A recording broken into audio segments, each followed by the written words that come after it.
नमस्कार, आपण पाहताय कोकणचं नंबर 1 महा चॅनल कोकणसार लाईव्ह। सकाळच्या बुलेटिनमध्ये आपलं स्वागत। आतापर्यंत घडलेल्या घटनांचा वेगवान आढावा आपण घेणार आहोत। बुलेटिनच्या सुरुवातीलाच पाहूयात कुडाळच्या पावसाची बातमी। नेमकं झालंय काय कुडाळमध्ये, तर कुडाळ तालुक्यातील तेंडोली येथील उज्ज्वला नदीला आलेल्या पुरामुळे तांबाडगडेचा संपर्क तुटल्याची बातमी प्रसारित होताच कुडाळचे तहसीलदार सचिन पाटील यांनी मध्यरात्री थेट घटनास्थळी धाव घेत प्रशासकीय तत्परता दाखवली आहे। साधारण 11:15च्या सुमारास तहसीलदार पाटील यांनी महसूल अधिकाऱ्यांसह पूरग्रस्त पुलाची प्रत्यक्ष पाहणी केली आणि अडकलेला राडारोडा हटवण्याचे आदेश दिले। तेंडोली येथील उज्ज्वला नदीच्या पुलाची उंची कमी असल्याने झालेल्या मुसळधार पावसामुळे नदीचं पाणी पुलावर वाहू लागलं होतं। त्यामुळे तांबाडगडेतील 25 ते 30 कुटुंबाचा संपर्क पूर्णपणे तुटलेला होता। नदीच्या प्रवाहात मोठी झाडं आणि ओंडके वाहून आल्याने परिस्थिती अधिकच गंभीर बनली होती। मिळालेल्या माहितीनुसार तहसीलदार सचिन पाटील यांनी काल रात्रीच 11:15च्या सुमारास परिस्थितीची दाहकता पाहण्यासाठी स्वतः नदीवर धाव घेतली। यावेळी पुलाची पाहणी केली असता नदीच्या पात्रातून वाहून आलेली मोठी लाकडं आणि इतर कचरा पुलाखाली अडकल्याचं दिसून आलं। या कचऱ्यामुळे पुलाखालील 5ही नळे पूर्णपणे बंद झाले होते, ज्यामुळे पाण्याचा निचरा न होता पूरस्थिती निर्माण झाली होती।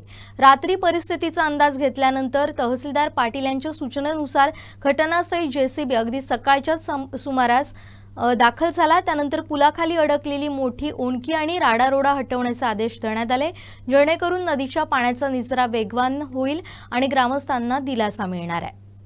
नक्की फुलं 5 वर्ष असंच चालता।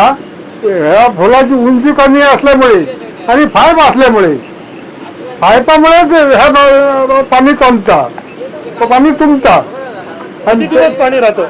पाणी ते मुशी तोडले का मुशी जर खुल्ले करताना तेव्हा होताला ना। काय सांगायचं, गेल्या वर्षी पण तुम्ही इथं येऊन बघितलं, या वर्षी पण सेम कंडिशन आहे। प्रशासन येत आहे किंवा निवडणुकीवाले येत आहेत, आश्वासनं देत आहेत, पण अजूनही काही होत नाही आहे। आम्हाला एकच विनंती आहे प्रशासनाला, या गव्हर्नमेंटला, की हे लवकरात लवकर आमचं मोठं पूल व्हावं, एवढीच विनंती आहे। बाकी काही नाही आहे। प्रत्येक निवडणुकीला फक्त आश्वासन आहेत, बाकी काही होत नाही, एवढंच फक्त माझं मान्य आहे। वाडीतर्फे, तामाडी वाडीतर्फे। आपलं नाव? दीपक सर्वेकर। हो, संपर्क म्हणजे 26 ते 27 घरं ह्या घरामध्ये वाडीमध्ये आहेत आणि आजारी वगैरे असतात, पेशंट असतात, कोण असतो काय असतो, तरी पण आम्ही ते सहन करून घेतो आणि पुलावरनं उचलून पण नेलेले आहेत पेशंट। त्याच्यात हे बघा, आता ह्या 27 घरामध्ये एवढा आता हे भरलेलं आहे पूल। 4 ते 5 दिवस झाले ह्या गोष्टीला अजून कोणी दखल घेतली नाही याची। आता आम्ही काय करायचं? आणि पाणी पूर्ण पिंगोळीपासून गोवेरेपर्यंत पूर्ण पाणी ह्याच नदीला येतो। आता आम्ही काय करायचं सांगा, तुम्हीच सांगा। आणि दरवर्षी हेच चालू असतो। कुडाळ शहरातील पान बाजार परिसरातील क्षितिज अपार्टमेंट जवळ असलेल्या एका लॅबला सकाळी अचानक भीषण आग लागल्याची दुर्घटना घडली। या आगीत कोणतीही जीवितहानी झाली नसली तरी लॅबमधील महागडं साहित्य आणि उपकरणं जळून खाक झाल्यानं मोठं नुकसान झालंय। मिळालेल्या प्राथमिक माहितीनुसार सकाळी 7:30 वाजण्याच्या सुमारास या लॅबमधून अचानक धूर आणि आगीच्या ज्वाला निघू लागल्या। लॅबला आग लागल्याचं स्थानिक नागरिकांच्या निदर्शनास येताच परिसरात खळबळ उडाली आणि घटनास्थळी नागरिकांची मोठी गर्दी जमली। घटनेची माहिती तात्काळ कुडाळ नगरपंचायत आणि एमआयडीसी प्रशासनाला देण्यात आली। माहिती मिळताच दोन्ही विभागांचे अग्निशमन बंब घटनास्थळी दाखल झाले। अग्निशमन दलाच्या जवानांनी स्थानिक नागरिकांच्या मदतीनं पाण्याचा जोरदार मारा करत शर्थीचे प्रयत्न केले आणि वेळेत आगीवर पूर्णपणे नियंत्रण मिळवलं। अग्निशमन दलाच्या तत्परतेमुळे आग अधिक पसरली नाही आणि मोठा अनर्थ टळला। मात्र या दुर्घटनेत सुदैवानं कुणालाही दुखापत झालेली नाही। मात्र लॅबमधील यंत्रसामग्री आणि इतर साहित्याचं प्रचंड नुकसान झालंय।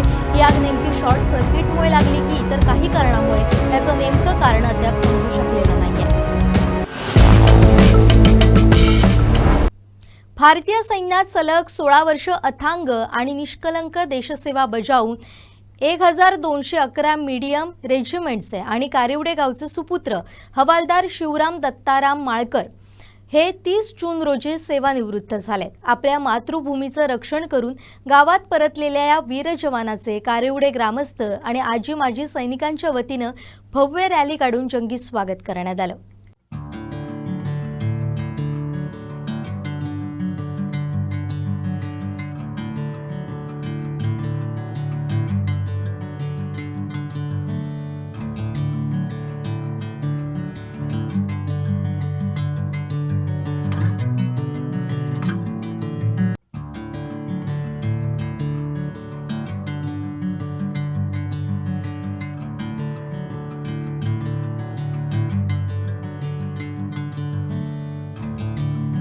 हवालदार शिवराम माळकर यांनी भारतीय सेनेत बजावलेल्या शौर्यपूर्ण आणि समर्पित सेवेचा कारिवडे गावाला सार्थ अभिमान असून त्यांच्या सेवानिवृत्तीनिमित्त आयोजित करण्यात आलेल्या या रॅलीमध्ये संपूर्ण गाव देशप्रेमाच्या रंगात रंगून गेले होते. भारत माता की जय आणि वंदे मातरमच्या घोषणांनी यावेळी संपूर्ण परिसर दुमदुमून गेला होता. वागदार सोहळ्याला कारिवडे गावचे ग्रामस्थ, शिवराम माळकर यांचे रेजिमेंट मधील सहकारी आणि आजी माजी सैनिक संघटना, कारिवडेचे पदाधिकारी, सदस्य मोठ्या संख्येने उपस्थित होते. या सोहळ्यात शिवराम माळकर आणि त्यांच्या परिवाराला शाल, श्रीफळ आणि स्मृतिचिन्ह देऊन सत्कार करण्यात आला. दीर्घकाळ देशाची सेवा करून सुखरूप घरी परतलेल्या आपल्या सुपुत्राचं स्वागत करताना कुटुंबीय आणि ग्रामस्थांचे डोळे आनंदाश्रूंनी आणि अभिमानानं भरून आले होते. बस एक मेसेज, मी ठीक आहे, हा आयुष्यातला सगळ्यात मोठा आनंद वाटायचा. काय फेस केला असेल, कोणता प्रॉब्लेम फेस केला असेल याची कल्पना करणं मुश्किल आहे. बस आयुष्याची काळजी घे. हा जेव्हा एखादा मेसेज मी त्याचा वाचायची तेव्हा खूप भीती वाटायची. तेव्हा प्लीज सुखरूप घरी येऊ नये, प्लीज सुखरूप घरी येऊ नये. तेव्हाने आज ती माझी प्रार्थना ऐकली. ओम नमः शिवायचे खरंच खूप आभार, ज्याच्यामुळे हा दिवस बघितलाय मी. हा सेवानिवृत्तीचा दिवस नसून एका सुंदर आयुष्याची सुरुवात आहे. याच्यामध्ये नवीन पोस्टिंगची भीती नसणार आहे. खूप दिवस घराच्या बाहेर राहणार आहे, बॉर्डरवर जाणार आहे याची भीती नसणार आहे. तुझ्या या पुढच्या आयुष्याला खूप खूप शुभेच्छा माझ्याकडून. तुझ्या एका नवीन करिअरची, त्याच्यामध्ये खूप साऱ्या तुला संधी असतील. माझ्याकडून तुला खूप शुभेच्छा. माझ्या सहकाऱ्यांचा आणि भारतीय सेनेचा आहे. आपण दिलेले प्रेम, आदर आणि शुभेच्छांबद्दल मी सर्वांचे मनपूर्वक आभार. निवृत्ती म्हणजे आयुष्याचा शेवट नसून एक चांगल्या प्रवासाची सुरुवात आहे. यापुढे समाजासाठी आणि देशासाठी योग्य ते योगदान करेन आणि मार्गदर्शन करेन. पुन्हा एकदा सगळ्यांचे मनपूर्वक आभार. बंगालच्या उपसागरात कमी दाबाचा पट्टा निर्माण झालाय, त्यामुळे तळ कोकणात मुसळधार पावसाची शक्यता हवामान विभागानं वर्तवली आहे. तर समुद्र खवळलेल्या स्थितीत असून समुद्रकिनारील नागरिकांना सतर्कतेचा इशारा देण्यात आलाय. ताशी 30 ते 40 किलोमीटर वेगाने वारे वाहण्याची शक्यता वर्तवण्यात आली आहे. सिंधुदुर्ग जिल्ह्याला पुढील 2 दिवस ऑरेंज अलर्ट जारी करण्यात आलाय.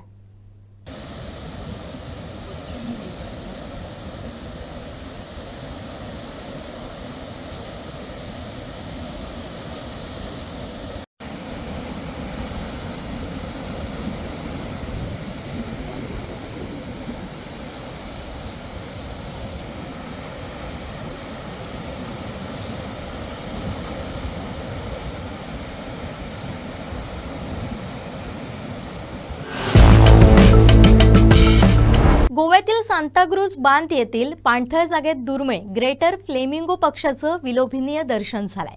निसर्गप्रेमी आणि हौशी छायाचित्रकार नकुल थावस्कर यांनी या सुंदर पक्ष्यांचं विहंगम दृश्य आपल्या कॅमेऱ्यात टिपलंय.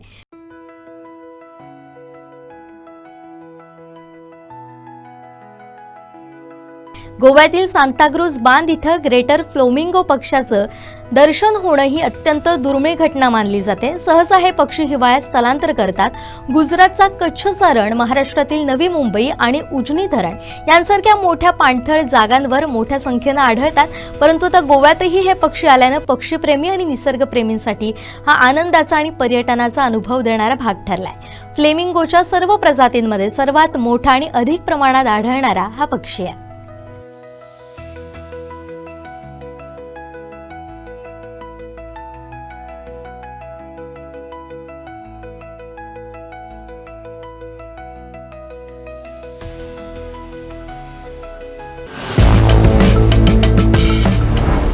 देशामध्ये सर्वाधिक जीएसटी संकलनाचा विक्रम महाराष्ट्र राज्यानं केलाय. याची माहिती मुख्यमंत्री देवेंद्र फडणवीस यांनी दिली आहे. सबसे महत्वपूर्ण पिलर अगर कोई हुआ तो हुआ जीएसटीएन, जीएसटी नेटवर्क.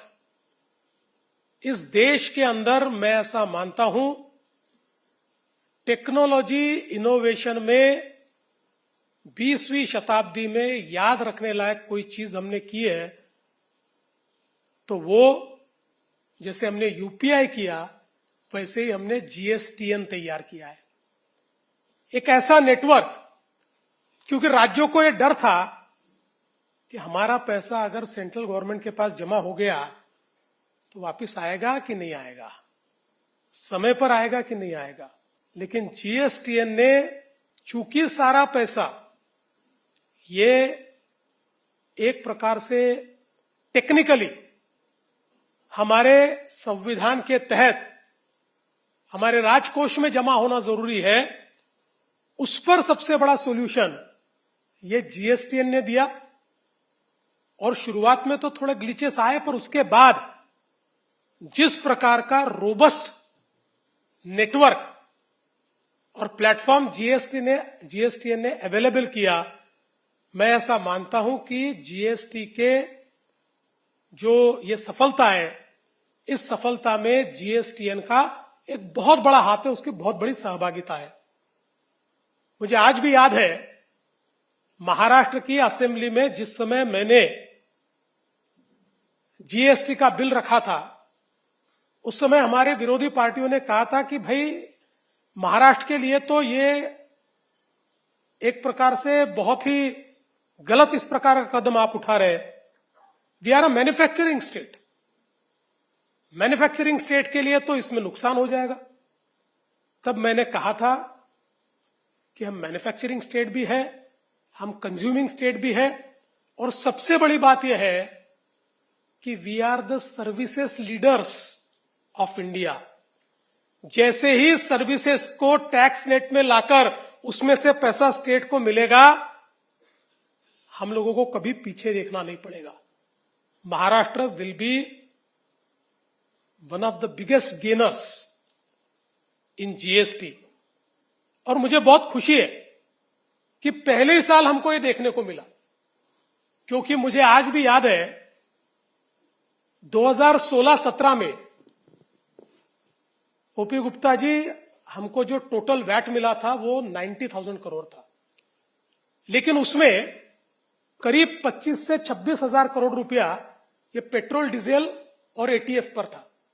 मतलब नेट अगर हम विचार करें तो तकरीबन 63-64,000 करोड़ इतना हमको वैट मिला था।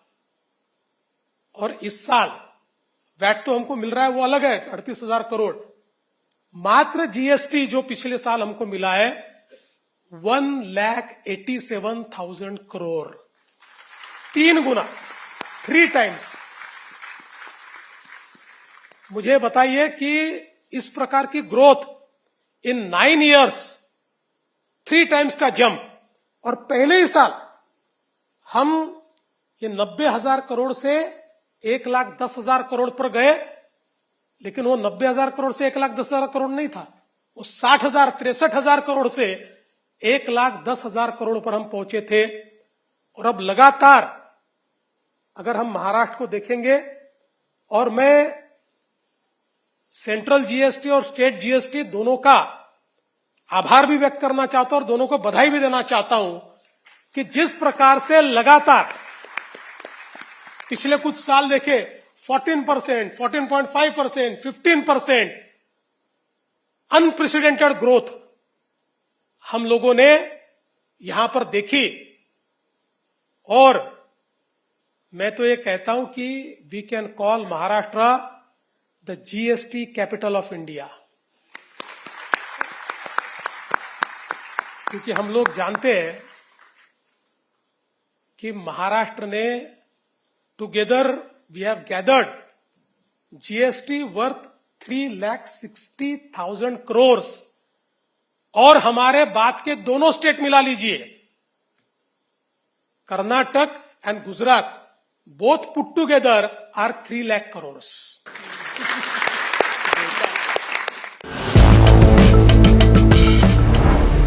सावंतवाडी बाहेरचा वाडा येथील कुटुंबाची कार आंबोली घाटातील मोरीत कलंडली। या अपघातामध्ये 3घांना दुखापत झाली आहे। यात चालक शहबाज रखाजनी वय 35, अमन बेग वय 22, नजीम सय्यद वय 35, अब्रार चौधरी वय 25 हे जखमी झाले। चालकाचा कारवरील ताबा सुटल्यानं हा अपघात घडला। यात गाडी थेट रस्त्याच्या बाजूला असलेल्या मोरीत कोसळली। यामुळे प्रवाशांनी अपघातग्रस्तांना मदत केली। आंबोली पोलिसांनी घटनास्थळी दाखल होत पुढील कार्यवाही केली। गिळे सरपंच सागर ढोकरे यांनी या मदत कार्यात सहकार्य केले। लोकप्रतिनिधी आणि प्रशासकीय अधिकारी यांच्यातील सुसंवाद, समन्वय आणि परस्पर विश्वास हा जिल्ह्याच्या सर्वांगीण विकासाचा मजबूत पाया ठरतो. या दोघांच्या समन्वयातून विकास कामांना गती मिळते. बळीराजाविषयी आणि त्याच्या कष्टाविषयी असणारी तळमळ पदाधिकारी आणि अधिकाऱ्यांच्या वर्तवणुकीतून सामान्य नागरिकांना पाहायला मिळाली. त्याचं झालं असं की माजी मुख्यमंत्री आणि हरित क्रांतीचे प्रणेते वसंतराव नाईक यांची जयंती कृषी दिन म्हणून साजरी केली जाते. या दिनानिमित्त अंबडपाल येथील शेतकरी मेळाव्याचं आयोजन करण्यात आलं होतं. या कार्यक्रमाच्या पहिल्या टप्प्यात जिल्हा परिषद अध्यक्ष प्रमोद कामत, मुख्य कार्यकारी अधिकारी रवींद्र खेबुडकर तसेच इतर जिल्हा परिषद सदस्य उपस्थित होते. या कार्यक्रमाच्या दुसऱ्या टप्प्यात जिल्हाधिकारी तृप्ती धोडमिसे, जिल्हा परिषदेचे उपाध्यक्ष तुकाराम साईल यांच्यासह इतर जिल्हा परिषद सदस्य आणि अधिकारी मोठ्या संख्येने उपस्थित होते. व्यस्त दिनक्रमातून वेळ काढत कृषी दिनाच्या निमित्तानं सिंधुदुर्गच्या जिल्हाधिकारी तृप्ती धोडमिसे यांनी अंबडपाल येथील शेतकऱ्यांच्या मेळाव्याला उपस्थिती लावली आणि त्या उपस्थितीला कृतीची जोडही दिली.